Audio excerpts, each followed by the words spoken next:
Il s'agit de vous parler de la joie de Pâques. Je voudrais commencer par vous raconter une histoire.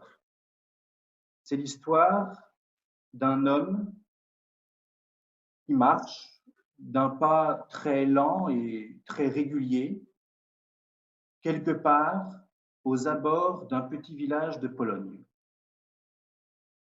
Cet homme a l'air vieux, mais en même temps, il a l'air trop vieux, plus vieux que son âge. Il y a quelque chose de léger dans son allure et en même temps quelque chose de grave. Il marche, il est tôt le matin et il s'arrête pour fixer le paysage parce que soudain, il reconnaît. Il reconnaît ces trois sapins qui lui ont longtemps servi de repère dans ses jeux. Une fois, il avait failli mourir et ces trois arbres lui avaient permis de se retrouver et de pouvoir regagner sa maison. Il y avait 15 ans qu'il n'était pas revenu près de son village. 15 ans qu'il avait dû passer d'une façon tout à fait imprévue dans des lieux terribles, puisqu'il sortait tout juste de camps de concentration. Il avait été condamné d'abord à 30 ans, et puis une amnistie lui avait permis d'être libéré. Et voilà qu'il revenait dans son village. Un village qu'il appréhendait de retrouver, car en réalité, dans quel état allait-il le retrouver? Qui allait-il retrouver? La dernière lettre de sa femme datait de 10 ans. Depuis, on l'avait changé de camp de concentration. Et peut-être ne faisait-on pas suivre le courrier, mais en tout cas, il n'avait jamais reçu d'autres lettres. Il reprend tranquillement sa route et tout réveille en lui les souvenirs. Et là, il reconnaît ce dernier petit coteau. Bientôt, il pourra voir l'église de son village. Il avance, il avance. Petit à petit, l'inquiétude se précise, pas de clocher. Il continue d'avancer et tout à coup, le village se déploie sous ses yeux. Et c'est l'effondrement. C'est l'effondrement parce qu'il n'y a plus d'église. C'est l'effondrement parce que, à l'entrée du village, là où il le sait, il devrait y avoir sa maison, il n'y a plus que quelques murs.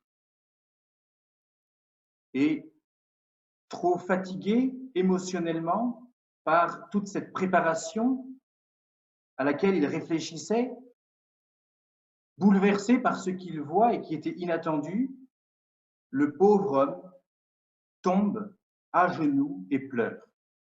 Combien de temps cela a-t-il duré? Je ne sais pas. On met du temps avant de digérer la douleur. 1 heure, 2 heures, 3 heures. À un moment, il se relève. Il prend la direction de sa maison. Et puis, il entend du bruit près d'un lavoir. Des femmes sont là qui nettoient le linge. Il s'approche d'elles et puis, selon la mode de ce pays, il les salue en disant « Loué soit Jésus-Christ ». Formule catholique.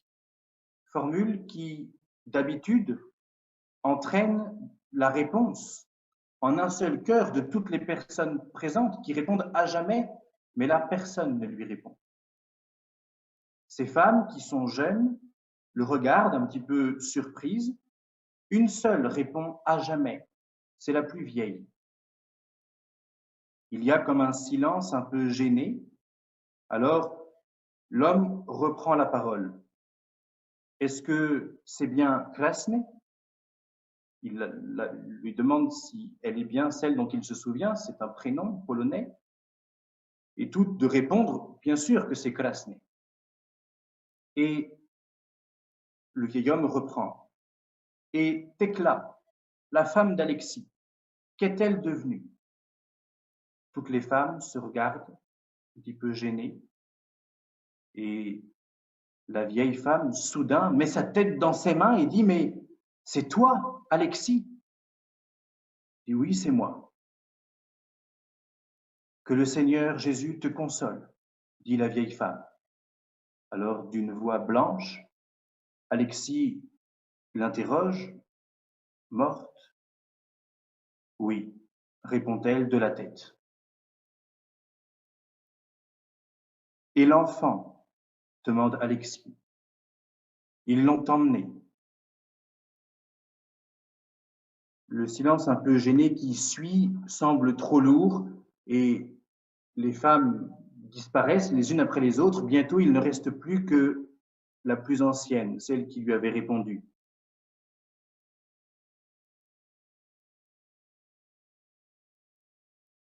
Ton icône, Alexis, ton icône, je l'ai cachée. Alexis n'a pas la force de répondre, il hoche la tête. La jeune femme, la vieille femme sort, elle s'en va. Alexis reste seul. Et Alexis entend simplement qu'elle lui dit en s'éloignant: Christos voskresie, ce qui signifie le Christ est ressuscité. C'est le cri de joie de tous les Polonais à Pâques. Il n'a pas la force de répondre. La journée passe dans ce poids de la douleur et vers le soir, il finit péniblement par se redresser, remet sa besace sur son dos et se dirige vers sa maison. Les souvenirs lui remontent dans un bouillonnement irrésistible. La joie de Pâques. Qu'est-ce qu'elle peut bien signifier, cette joie de Pâques, pour cet homme brisé de douleur? Cet homme qui est l'ombre de lui-même. Cet homme qui avait tellement de joie à l'idée de revenir dans son village, mais qui découvre un champ de ruines, les vieux réflexes chrétiens d'une population pour qui Pâques était si important sont presque effacés. On ne répond plus à son salut chrétien. Sa femme, qu'il espérait revoir, morte, son enfant disparu. Est-ce encore son village?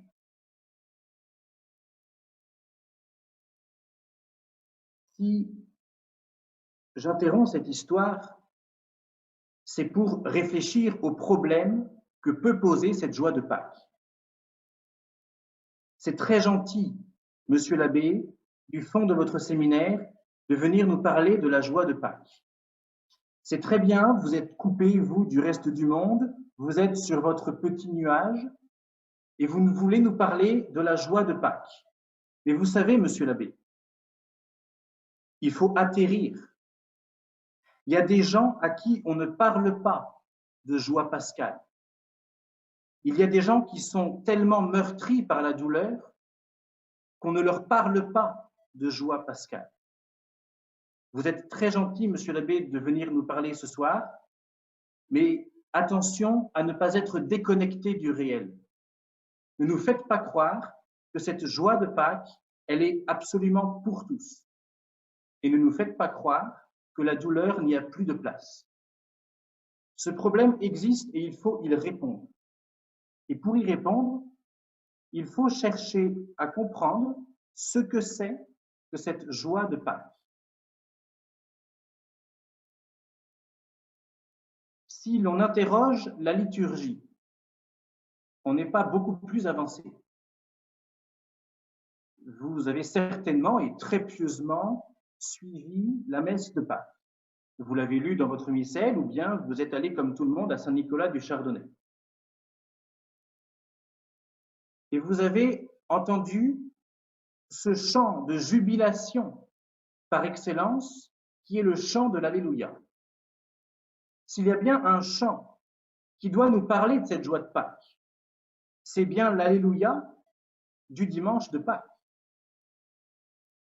Que dit l'Alléluia du dimanche de Pâques? Il y a peut-être parmi vous quelques-uns qui ne s'en souviennent pas. Le texte de cet Alléluia, il est très court. Pascha nostrum, immolatus est Christus. Le Christ, notre Pâque, a été immolé.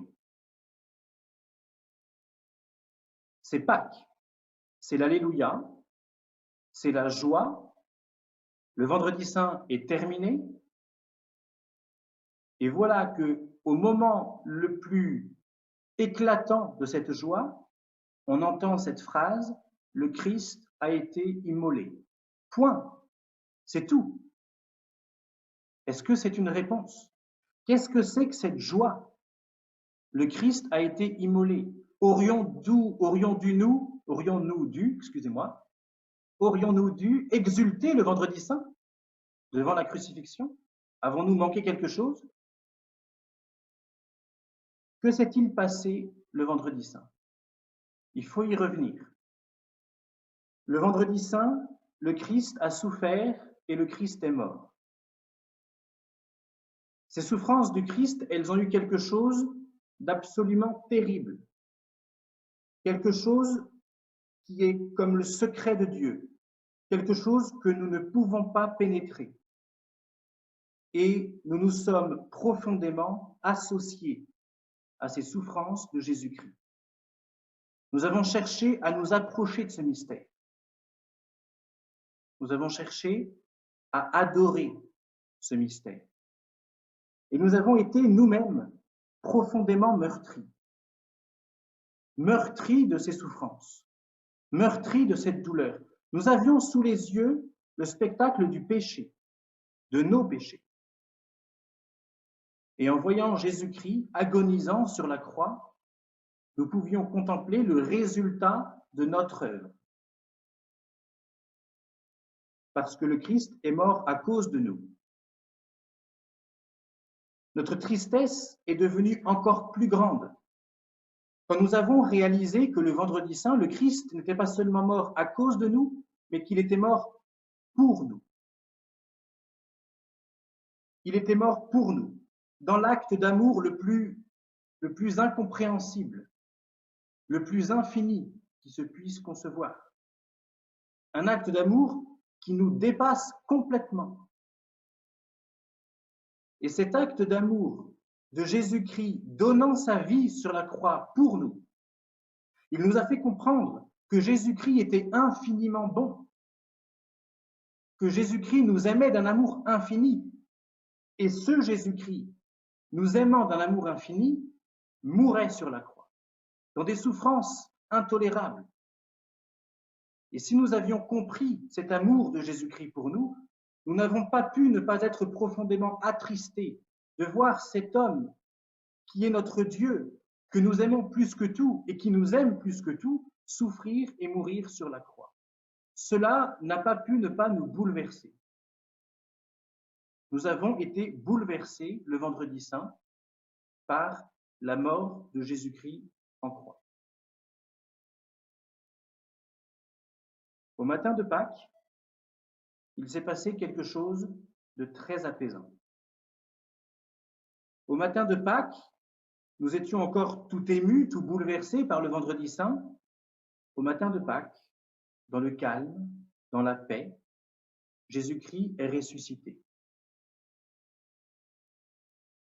Il est ressuscité en triomphant de la mort et en triomphant du péché. Il est ressuscité pour la gloire. Il est ressuscité dans la joie. Et nous avons alors ressenti une joie profonde, une joie immense de voir ce Jésus-Christ que nous avions tant aimé, enfin vainqueur, triomphant de la mort et du péché. Nous avons ressenti une joie proportionnée à la douleur que nous avions ressentie le vendredi saint. Nous sommes d'autant plus apaisés, d'autant plus soulagés que nous avions été endoloris par cette mort du Christ sur la croix. À ceux qui, tout à l'heure, pouvaient me dire « Qu'est-ce que ça peut nous faire, la joie pascale? Nous, on est malheureux. » cela je ne les comprends pas. Parce que, quelle est ma joie? C'est la joie de voir celui que j'aime, Jésus-Christ, être heureux, être glorieux. Et cela est infiniment juste, et cela est infiniment bon, et cela est infiniment joyeux. Parce que nous avons, nous chrétiens, cette chance extraordinaire de posséder en nous la charité. La charité, qu'est-ce que c'est? La charité, c'est tout simplement l'amitié avec Dieu. Cette amitié avec Dieu, elle entraîne l'union de notre âme à Dieu. Nous sommes unis avec Dieu. Et parce que nous lui sommes unis, nous lui sommes associés. C'est parce qu'il y a en nous cette charité que le vendredi saint, nous sommes profondément associés à ses souffrances et à sa mort. C'est parce que nous lui sommes unis par la charité que nous souffrons avec lui. Et c'est aussi parce que nous lui sommes unis par la charité que le jour de Pâques, nous nous associons à sa joie. Et cette joie, elle est tellement profonde, elle est tellement enracinée en nous que personne ne peut nous l'enlever, que aucune douleur ne peut la supprimer.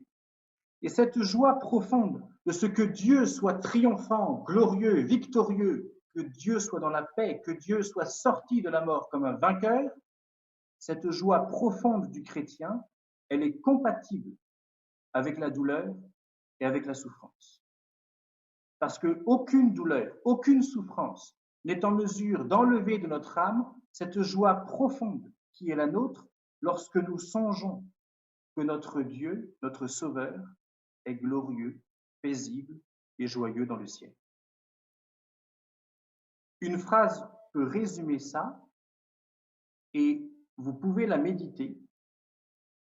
La tristesse, c'est le regard sur soi. La joie, c'est le regard sur Dieu.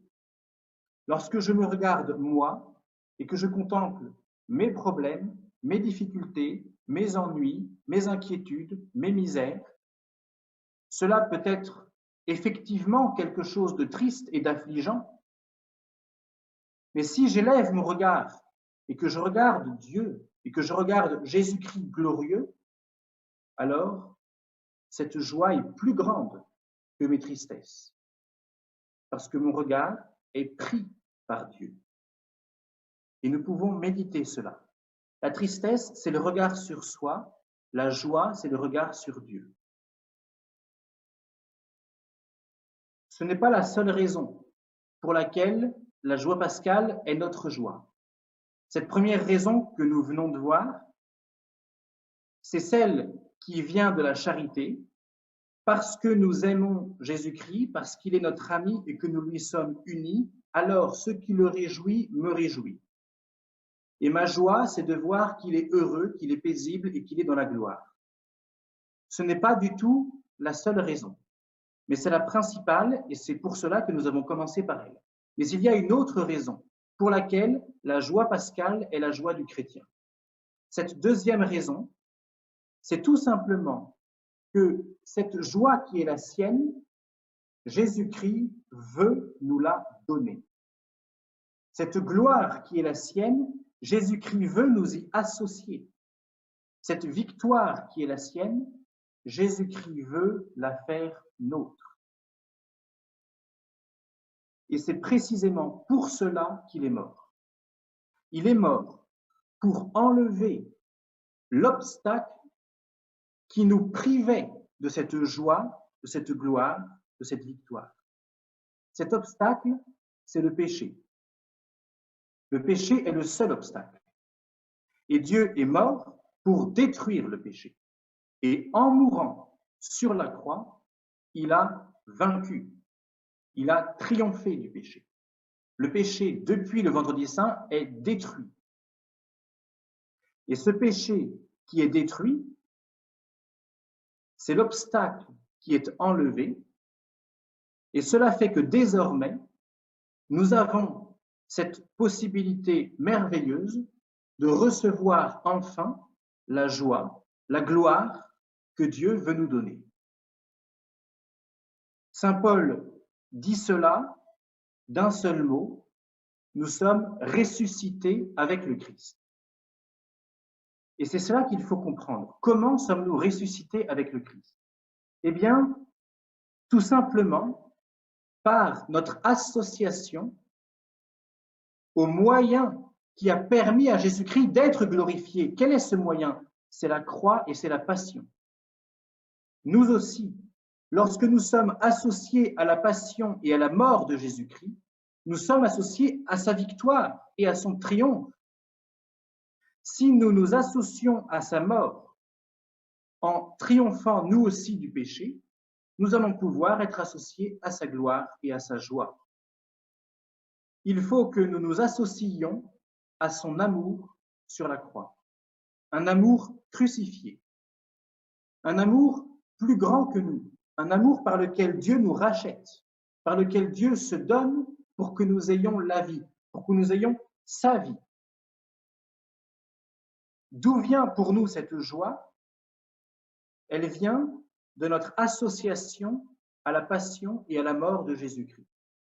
Immolatus est Christus. Le Christ a été immolé et nous, si nous sommes immolés avec lui, nous sommes victorieux et glorieux avec lui. Nous devons alors chercher à faire grandir notre foi dans l'amour de Jésus-Christ. Notre foi dans l'amour de Jésus-Christ pour nous. Nous devons nous appuyer sur cette certitude que nous sommes aimés de Dieu. Cette certitude absolue, infaillible, que Dieu nous aime infiniment. Nous avons alors ce bonheur d'être aimés de Dieu et ce bonheur aussi de comprendre que si nous avons, c'est vrai, des épreuves à porter, des croix à porter, des souffrances à offrir, eh bien, cela nous donne le bonheur de pouvoir lui être associés et de pouvoir donc lui prouver notre amour pour lui, comme lui-même a prouvé son amour pour nous par la croix. Il nous a aimés sur la croix, nous aussi nous pouvons l'aimer en portant nos croix. Nous lui prouvons notre amour par ses croix. Et ce faisant, car c'est ça qu'il faut comprendre, ce faisant, nous travaillons à tout soumettre à sa volonté. Il y a en nous des obstacles. Ces obstacles ne sont pas parfaitement détruits en nous. Le péché est détruit sur la croix, mais le péché, il est aussi dans nos vies. Et le péché doit disparaître de nos vies. Nous devons triompher du péché. Nous devons vaincre le péché. Et nous vainquons le péché par l'union à la croix de Jésus-Christ.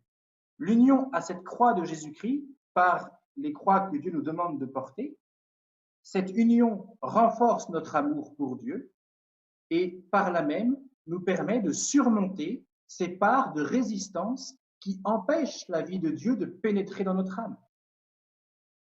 Dès lors que nous sommes unis à la passion et à la mort de Jésus, nous mourrons à nous-mêmes, nous mourrons au péché, nous mourrons à tout ce qui empêche la vie de Dieu de venir en nous, et par conséquent, nous permettons à cette vie de Dieu de remplir notre âme. L'obstacle étant enlevé, notre charité, notre union à Dieu peut croître, grandir, se développer. Et alors, chaque jour, nous rentrons davantage dans cette victoire sur le péché, dans ce triomphe sur le péché et dans cette vie pour Dieu. Si je voulais reprendre mon histoire, cela va très vite. Ce pauvre homme, meurtri, blessé par toutes ces souffrances incompréhensibles, se dirige vers sa maison.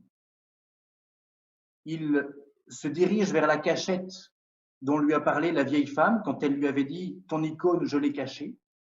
Il creuse dans la terre, il réfléchit, il dit « Mais 15 années, une planche de bois pendant 15 années dans la terre, tout doit être complètement pourri ». Ses doigts, pendant qu'il réfléchit, heurtent un obstacle, il est surpris, il sent quelque chose de lisse sous ses doigts, son cœur bat très fort, il sort cette icône de la terre, car c'est bien cette icône, il la retrouve. C'est l'icône que de siècle en siècle et de père en fils, on se transmettait dans sa famille. Cette icône est là, miraculeusement conservée, et sur le fond d'or qui scintille à la lumière de la lune, il distingue les yeux de son Sauveur.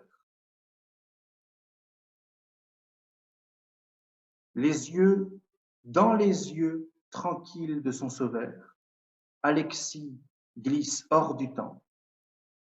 Toutes ses souffrances convergent vers un point au centre de l'icône, où soudain il saisit une harmonie qui lui échappait jusqu'ici. Il voit dans les yeux de Jésus-Christ cette certitude que Jésus-Christ l'aime, que Jésus-Christ l'a sauvé. Il se souvient que c'est Pâques. Il voit dans les yeux de Jésus-Christ la présence de tous ces êtres chers.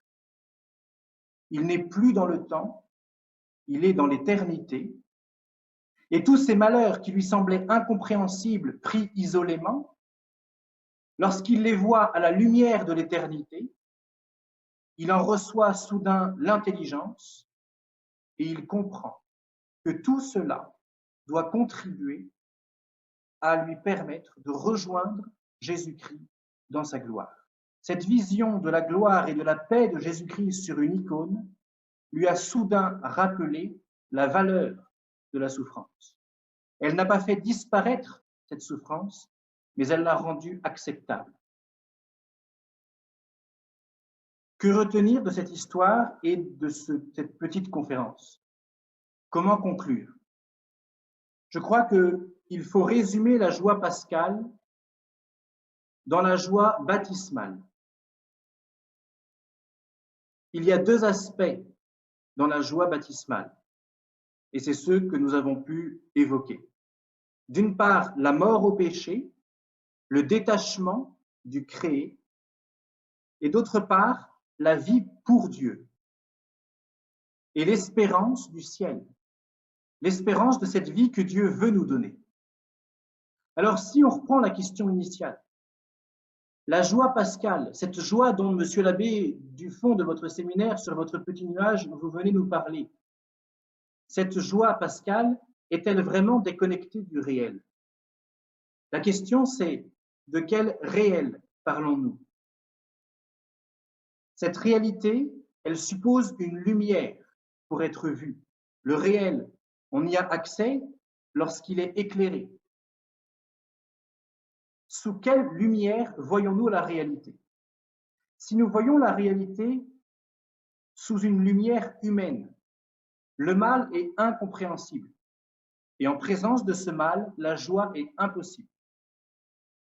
Mais si on envisage cette réalité à la lumière de la foi, le mal devient non pas forcément compréhensible, mais acceptable. Ce que nous comprenons, c'est que ce mal, il est pour notre bien. Ce mal, ces épreuves, ces souffrances, ces croix, elles nous permettent de rendre à Dieu l'amour dont il nous a aimés. Elles nous permettent de réparer nos fautes. Elles nous permettent de sauver nos âmes. Et elles nous permettent de soumettre notre vie à Jésus-Christ en ôtant les obstacles qui empêchent cette vie de Jésus-Christ de pénétrer dans notre âme. Et alors, non seulement la joie n'est pas impossible, mais la joie est nécessaire. Car si, portant notre croix, nous réparons nos fautes, si nous renforçons notre union d'amour et de charité avec Jésus-Christ, si nous sauvons nos âmes, et si nous soumettons toute notre vie à Jésus-Christ dans l'épanouissement de notre grâce baptismale, alors nous sommes heureux. Et voilà la joie pascale, la joie dont nous devons vivre.